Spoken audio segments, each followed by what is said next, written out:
I'm Montse Alvarado. Welcome to EWTN Pro-Life Weekly. And now, welcome the next Vice President of the United States, Tim Walz. It's official. Kamala Harris names her running mate. We look at the pro-abortion records of the Harris-Walz ticket. She would be the most pro-abortion president in U.S. history. Live Action's Lila weighs in on presidential candidates and the implications this election could have on the pro-life movement. So the narrative out there is that chemical abortion is safer than Tylenol. That is not true. A study shows the rise of chemical abortions and highlights alarming methods some women are using to abort their babies.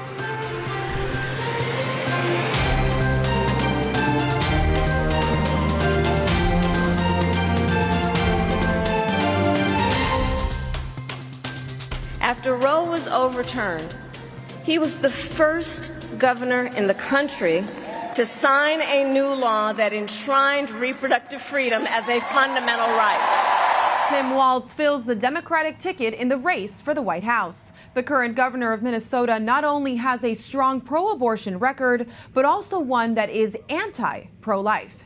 Vice President Harris made the announcement official on Tuesday morning, hours before a campaign rally where she introduced her nominee. Some are calling the Harris-Walz ticket the most extreme abortion supporters ever to run in a presidential race. Planned Parenthood Action Fund, the lobbying arm of the abortion provider, called the announcement of Walz as running mate, quote, huge. The organization officially endorsed Harris in July, writing, Vice President Kamala Harris is the only person running for president that we can trust to protect access to abortion. The progressive duo are known for pushing access to abortion without any limits whatsoever. In Minnesota, we respect our neighbors and their personal choices that they make. When Vice President and I talk about freedom, we mean the freedom to make your own health care decisions.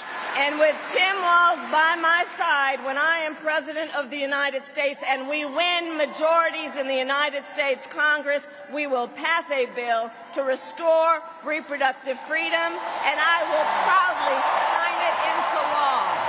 Walz targeted pro-life pregnancy centers in Minnesota, pulling funding from them and claiming that they were misinforming women simply because they don't offer abortion. Walz has also been vocal about access to in vitro fertilization, sharing his personal story of using IVF after being unable to have children with his wife for 8 years. While the Democratic Party uses abortion as a selling point, the Republican Party has backed away from the pro-life movement. It was barely mentioned at the Republican National Convention, and Republican vice presidential candidate J.D. Vance has openly supported access to abortion pills. Pro-life leaders hope that faith helps guide voters at the polls. I think the pro-life movement is so deeply connected to our faith, because Jesus is giving us the model of love. Here is my body given for you. And abortion is, I'm going to take from you. I'm going to take, even kill you for my own sake. So abortion is the opposite of what our faith teaches.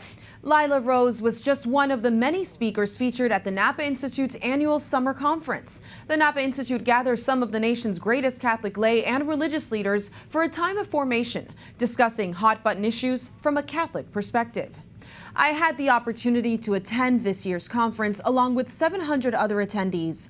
This year's theme, What It Means to Be Human, explored human dignity from a variety of perspectives, including, of course, the pro-life perspective. I did have a chance to speak with Lila, founder of Live Action and a pro-life nonprofit aiming to expose the abortion industry. I asked her about her take on today's political landscape.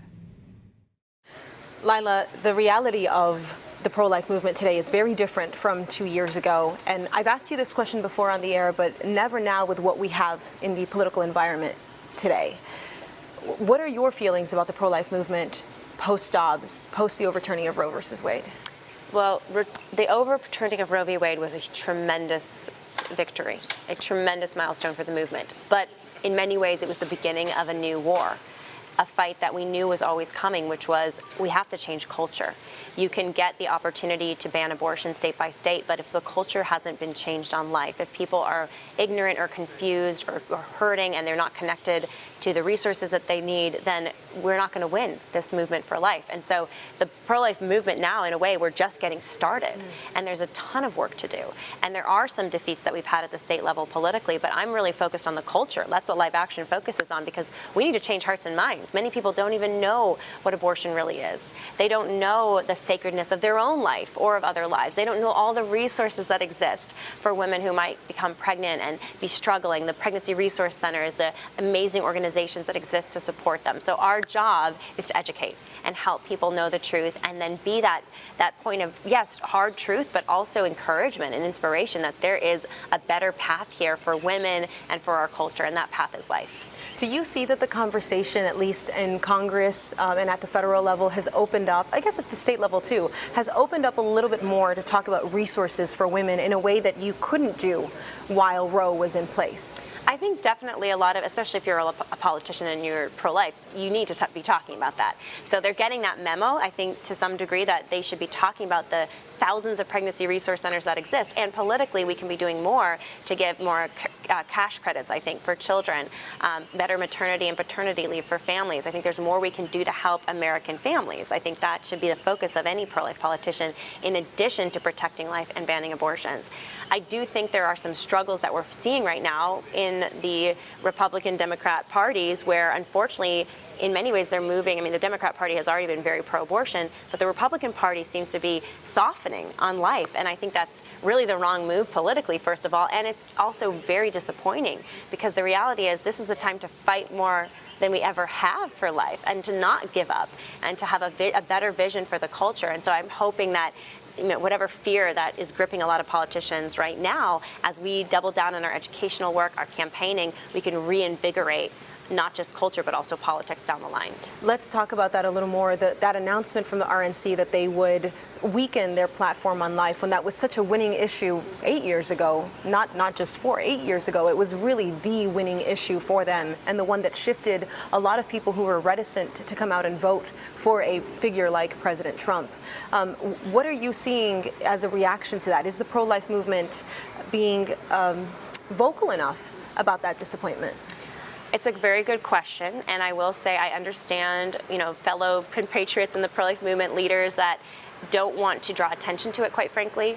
They don't want to criticize, you know, the Republican, you know, nominee for president, President Trump, or Vice President J.D. Vance now. They don't want to criticize because they are concerned about the extremism from the pro-abortion side on in the Democratic Party. That is true. The Democratic Party is absolutely more pro-abortion than the Republican Party, but the Republican Party is softening, like you said, and we need to be unafraid. Listen, our job as voters is not to give undying loyalty without any demands to one party or another. That's tribalism. Our job is to vote our conscience. Our job is to speak the truth, even when it's popular and unpopular. And there is something to be a loyal opposition, to say, listen, you said you were pro-life. You said that you wanted to defend all human life. Why are you compromising now? Why are you supporting, as an example, abortion pills? You know, right now the Trump-Vance ticket is in support of abortion pills, which are 60% of all U.S. abortions.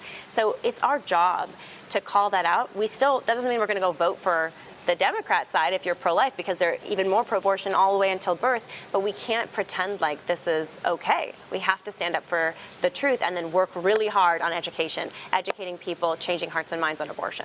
Now, J.D. Vance is someone who has come on Pro-Life Weekly and talked about the importance of protecting women so that they have a real choice. That's actually something that he doubled down on. He said pregnancy resource centers, all of the different things that you could do. This is when he was discussing issue 1 in Ohio, which unfortunately was a losing amendment for protection for life in Ohio. But he did his best to really articulate a pro-life position that was fueled by his conversion to the faith and his views on human dignity. He seems to have been either convinced not to talk about it or convinced to shift his position. How can we encourage people who do have a strong pro-life stance to continue to carry it into their politics as they rise in the ranks? They need to hear from us. If we don't say anything about the fact that, yes, J.D. Vance, who's a converted Catholic here, he has campaigned on life before, and if we don't say anything about the fact that he's now saying he supports abortion pills, he's going to think that's okay as a politician. And we need to say, no, it's not okay. We want you to succeed. We want you to do what's right. We want to back you. But you can't go back the killing of preborn children in the first trimester of the year, abortion pills. You can't. It's unacceptable. So I think we need to speak up. I think that's the job of voters, to speak up. A lot of people miss that continuity between the idea of the first trimester and abortion pills and surgical abortions. They think one is worse than the other. How are you trying to inform people about that line where if you're pro one and or against one and not against the other, you are not educating the culture. You're not actually making the significant shift. I think we're buying into the abortion industry's lies to pretend like there's a distinction when there's not a distinction. One is a chemical pill that basically kills the baby via starvation and a forced miscarriage. The other one is a technical a procedure that rips the baby into pieces. I mean, they're both horrific. They both kill the same baby. So the reality is abortion pill is indistinguishable, morally speaking, from the surgical abortion procedure. So I think we just have to educate on this because, again, the opposition will want us to think that, oh, it's just like a period. It's not even an abortion. It's not taking a life. And they'll succeed in their lies if we don't set the record straight. What about in terms of trauma to the woman? A lot of people forget that deep wound. We do talk about it in terms of surgical abortion. We talk about it in terms of miscarriage, frankly, as well, which does happen earlier most of the time in pregnancy. But we don't talk about it in terms of abortion pills. The abortion pill is incredibly traumatic. We just did a whole series actually using the voices of women who've endured abortion pills and the physical and emotional risks that come with it for them. It lands women in the emergency room. It's killed women. It's killed over a dozen women, the abortion pill. It's something that is incredibly traumatic for them. They're bleeding sometimes for weeks on ends in their own homes. So yeah, education is key, and to say, listen, there is help for you. For any woman who's facing an unexpected pregnancy, there is help, there's resources and support, and let's make sure that she gets that so she never feels like she has to turn to the abortion industry. Let's talk about the Democrats. The strategy with Kamala Harris as the new nominee, she has been going state by state, campus by campus, talking about abortion since before she launched her campaign. It seems a little bit like they are forcing the conversation around abortion, and opponents or any of their potential political rivals are afraid to have the Democrat conversation. What can you tell us about Vice President Harris's stance on abortion? A few things that you should know. She's the first candidate to actually, and VP now, candidate for president, to have toured an abortion clinic as part of her campaign and part of her position as VP to say, oh, this is so great what they're doing here. She literally physically went to an abortion clinic and toured it as some sort of a press event to celebrate abortion. She's invited abortionists to the White House. She was the one who raided a pro-life journalist for exposing the selling of baby body parts in California. She raided their homes on behalf of Planned Parenthood while she was accepting campaign dollars from Planned Parenthood, very corrupt. And she tried to prosecute pregnancy resource centers when she was the Attorney General of California for being pro-life, not wanting to post abortion ads in their pro-life centers, which is what she wanted them to do. So it's extraordinary how pro-abortion Kamala Harris is, and it would be devastating if she became the president for the preborn and the cause for the preborn. When we think about marriage and the family and the way that the family unit is crumbling in America today, with abortion as the front and center issue that she's campaigning for, do you think Vice President Harris is incapable of then creating policies that bolster the family and protect the family? I think that her policies would be very anti-family by default. She's very pro-abortion, and I think the left platform on family is the vision of family is not the correct vision. The vision of family is whatever adults want to adopt or create kids via in vitro, they should have them. Children are not, their innocence is not protected. Promoting the LGBTQ plus ideology to young people in schools, it's very dangerous for families. So I think we have to fight back against that ideology and that promotion of it in politics via Harris and others. There's a rumor or a trope that many politicians like to use, which is, I'm not trying to tell you to do anything with your religion. I'm not trying to impose anything on your religion. I just want you to leave me alone so that I can have abortions, have transgender surgeries, etc. It's not about me imposing anything on you. It's about you imposing something on me. But the rise in religious freedom issues and religious freedom claims over the last 10 years and the inability of anyone to partner with the federal government and use federal dollars, which are taxpayers from both sides of the aisle, to help in healthcare, help in anything, pregnancy resource centers being front and center one of them. That threat to religion and to religious freedom and to anyone who believes differently is significant. Have you seen that change, that shift? I mean, it's a convoluted argument to say that you're pushing your religion on me when you are the one who's promoting gender ideology and abortion. You can oppose gender ideology and abortion simply from common sense. It has nothing to do with some divine revelation that a religion or a person believes that they receive. In fact, it's very clear when you look at the science of when life begins, that life begins before birth. And to end a life before birth is violating the basic principle of a right that they have to live, the human right to life, which is the first right. And when it comes to gender ideology, the science is very clear. When you have, an XX or an XY chromosome, you have a biological male or a biological female. They are male or they are female. And, a gender dysphoria that they may have, a mental condition that they may have, doesn't change the biological reality. And for us to play ultimately unscientific games, I believe that what they're representing with gender ideology and the cult of abortion, it is its own religion to say that I can kill if I want to, and I can change my gender if I want to. That doesn't go off of science, common sense. That is almost an invention. That is an invention. And so if anything, they are inventing a religion that is nonsensical, that is harmful to the human person, and then they're blaming common sense for being some sort of a religion when no, this is simply common sense that anyone can see. Anyone who is watching the unfolding of this new political reality, these kind of firsts, a lot of firsts, the first time that you have in a very, very long time that you have an assassination attempt against a candidate, and then a week later you have this announcement that a sitting president is stepping down and not running in a campaign 3 months before you really have to make a decision. How do individuals in the pro-life movement, and Catholics in particular, discern their vote? What are the parameters for that discernment? I mean, we're living in incredible times, like you just said, an assassination attempt. The sitting president who had the nomination is now just stepping out and handing it to his VP, or trying to hand it to his VP. I think there are a few principles that we can always look to as Catholics. Number one, we have to always vote our conscience. And we may have an inspiration. The Holy Spirit, I think, is speaking to his people right now to inspire people to take prophetic stands. So always vote your conscience.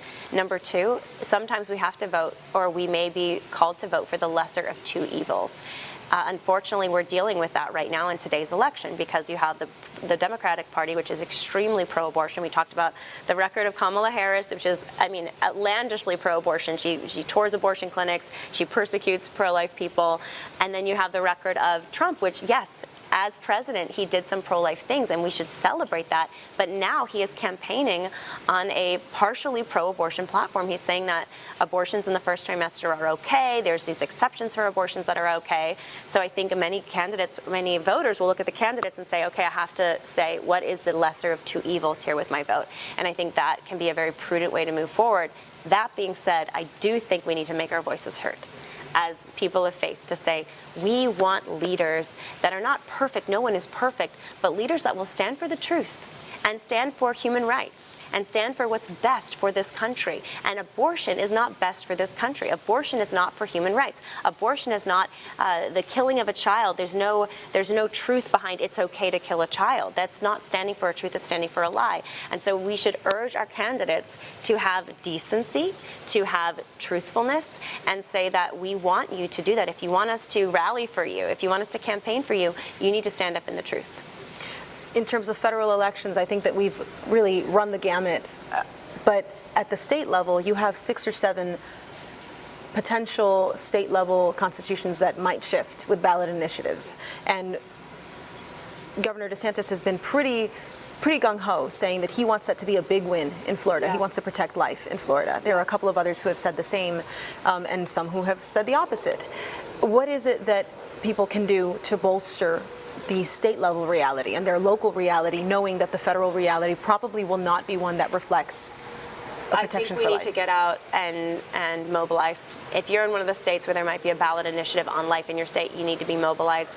Here's the thing. The opposition is pouring tens of millions of dollars, Monse, into these abortion elections in the midterms and then in some of these state ballot referendums. They are pouring tens of millions, up to the hundreds of millions of dollars into these things with pro-abortion lies, pro-abortion campaigning. We need to respond. We need to be out there. Every single voice, every single comment on social media, every single post, every single letter to the editor, every single call to your local lawmaker, it makes a difference. It will be a self-fulfilling prophecy from the pro-abortion side if they say, well, life doesn't win in an election, and the pro-lifers or the pro-life politicians are just quiet because they say, oh, life doesn't win in an election. Well, it won't win if we don't try. Now, you're a mom, you're a leader in the pro-life movement, obviously you're a woman, and we're looking at potentially the first ever female president of the United States, should Vice President Harris win the nomination and win the election, who would be pro-abortion. Is there such thing as feminism without abortion? Of course. I mean, the early feminists, who were many of them Christian, very pro-family women, many of them were pro-life. And this idea that to be pro-woman is to be anti our superpower as women to bring life into the world, I think it is so offensive to women. It's so denigrating of us as women. You know, what is so unique and different about a woman from a man is that we can be mothers. And men alone can be fathers. And so we should be nourishing that, celebrating that. Not every woman is called to be a biological mother. Many women, I believe, are called to be emotional or spiritual mothers. I think that's a very powerful thing that women alone can do. And we should celebrate that.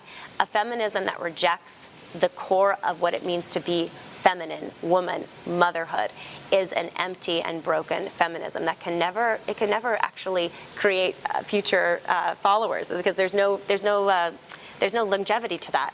But if we, I think, are unabashed in saying, you know, the best vision of a woman is a woman who, in her full maturity and her leadership and her strength, can now go on and help others and give back as she was given to, I think that's the way of the future. That's the only way we're going to move forward as a country, and that is an authentic feminism. To hear more of Lila Rose's commentary on a variety of pro-life issues like this one, you can listen to her podcast, now streaming on demand on EWTN and on the EWTN app, or wherever you listen to your podcasts. Visit ondemand.ewtn.com.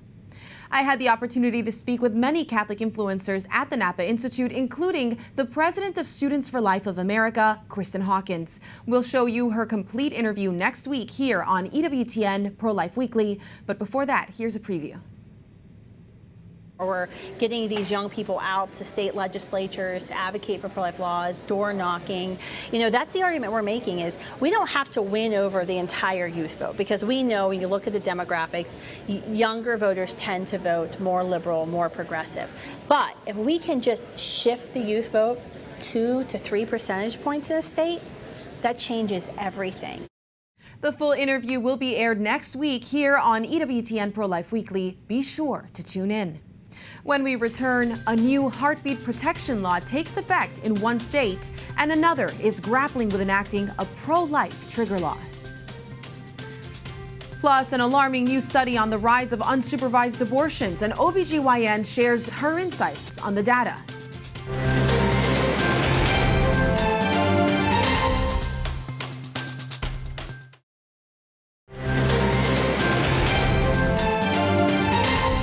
The Society of Family Planning, a pro-abortion access group, says clinical provided abortion volume this year is higher than the previous 2 years.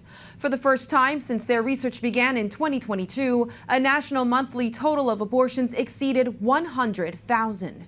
In the 3 most recent months of data collection, January to March 2024, they observed between 94,000 and 102,000 abortions per month. That data includes only clinician-approved abortions, both chemical and surgical. The report also indicates that states with strong pro-life laws have seen a massive decline in abortions by clinicians in states which may average to more than 9,000 lives saved per month across 14 states seen on your screen, including Alabama, Idaho, North Dakota, and Tennessee. Unsupervised abortion attempts are on the rise, according to a new study by the American Medical Association. self-managed abortions rose from 2.4% in 2021 to 3.4% in 2023. Those numbers are conservative, according to the study, given that abortion numbers are typically underreported. Adjusting for the underreporting, experts estimate some 7.1 women took part in a self-managed abortion in 2023. The researchers, some of whom have ties to Planned Parenthood and the ACLU, blame the rise on pro-life laws enacted in multiple states. They say women are afraid of legal retribution or criminalization. But in the study itself, when they asked why women attempted self-managed abortion, less than 6% said it was because it's illegal.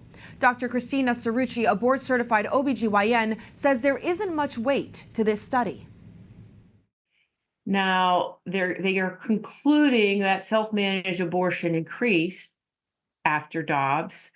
But interestingly, if you look at the details of the study, they're saying it increased from 2.4% to 3.4%. But they give the margin of error, what's called the confidence interval, and those overlap. So you really can't say there's any increase. And secondly, it's a survey-based study, which even the authors admit there's significant bias in the survey-based study. Dr. Cerrucci says any rise in self-managed abortion could be related to the availability of chemical abortion pills, which can now be obtained without a doctor's visit and through the mail. The research indicates that chemical abortions accounted for 18% of unsupervised abortions in 2021. That number grew to 24% in 2023. But other methods were also attempted, including 29% taking emergency contraception, 25% taking herbs, 28% using alcohol or other controlled substances, and alarmingly, 21% of women who tried to abort their baby by hitting themselves in the stomach. In Utah, the state Supreme Court held a suspension of a pro-life trigger law. That law immediately took effect after the overturning of Roe in June of 2022, and just days later was suspended after lawsuits were filed. The trigger law would prohibit abortions except in cases where the mother's life is at risk or there's a deadly fetal abnormality. Utah's Supreme Court ruled that the pro-life law will remain blocked until a lower court can assess its constitutionality. Abortion is legal right now in Utah up to 18 weeks. We will update you on this case as it evolves in the courts. Voters in South Dakota may not have abortion on the ballot this November after a recent state Supreme Court ruling. The pro-life organization Life Defense Fund says an extreme pro-abortion state constitutional amendment would legalize abortion up to the point of birth. They filed a lawsuit to stop the measure, alleging that the pro-abortion group behind it got signatures for the ballot under false pretenses. After some legal back and forth in the lower courts that halted the lawsuit, the state Supreme Court ruled the lawsuit can proceed. South Dakota's Secretary of State has until August 13th to inform county auditors that measures will be on November's ballot. A heartbeat law prohibiting abortions after 6 weeks or when a heartbeat is heard in the womb took effect in Iowa last week. There are limited exceptions in cases of rape, incest, or when the life of the mother is in danger. Previously, abortion in Iowa was legal up to 20 weeks of pregnancy. In 2022, the Iowa Supreme Court ruled that there was no state constitutional right to abortion. Iowa joins at least 13 other states with pro-life laws. EWTN News' sister entity, the Catholic News Agency, has an interactive map on abortion measures that will be voted on this November. Visit CatholicNewsAgency.com to learn more. Thanks for watching our program today. You can follow us on our social media channels on X, Facebook, and Instagram to stay informed on the latest pro-life issues. Don't forget to sign up for our newsletter as well, the Pro-Life Pulse, EWTN.com/pro-life for news right in your inbox. Remember, life is a gift. Your life is a gift. God bless.